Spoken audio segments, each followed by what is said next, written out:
Good morning, good afternoon, good evening. Welcome back to our daily prayer and scripture.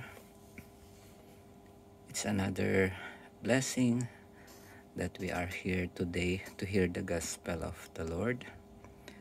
Ang mabuting balita ng ating Panginoon ayon kay San Juan chapter 15 verses 26 up to 27 and chapter 16 verses 1 up to 4.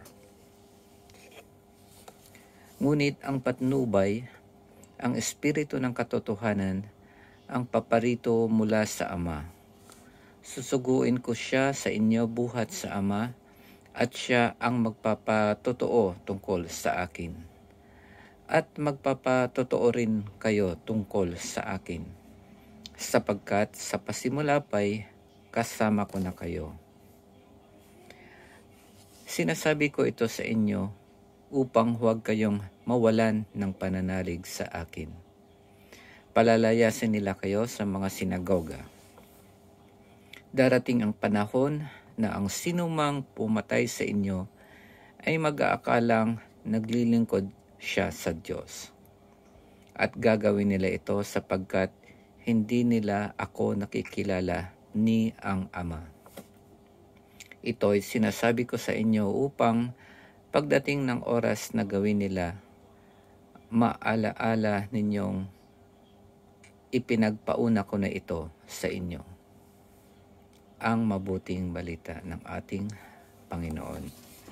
Pinupuri ka naming Panginoong Hesukristo. Kung maaalala niyo yung story ni Saint Paul, sinasabi rito sa chapter 16 verse 2, darating ang panahon na ang sinumang pumatay sa inyo ay mag-aakalang naglilingkod siya sa Diyos. Kung babasahin niyo yung story ni Saint Paul sa Book of Acts, makikita niyo doon na maraming napatay na Kristiyano si Saint Paul. At kasi hindi pa niya nakikilala si Kristo. At nagkataon isang araw na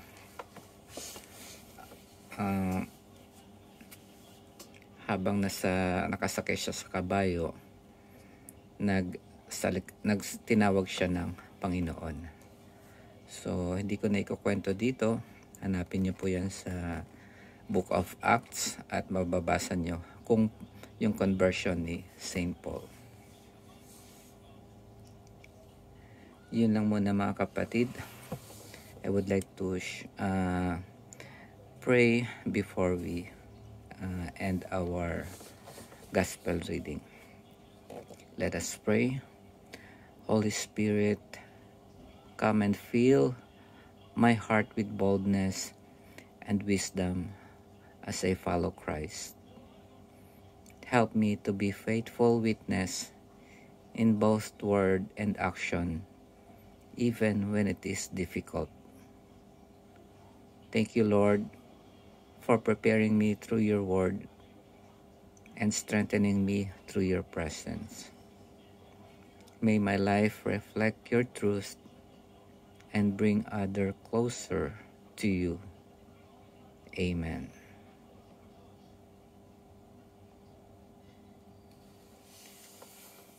Thank you for listening.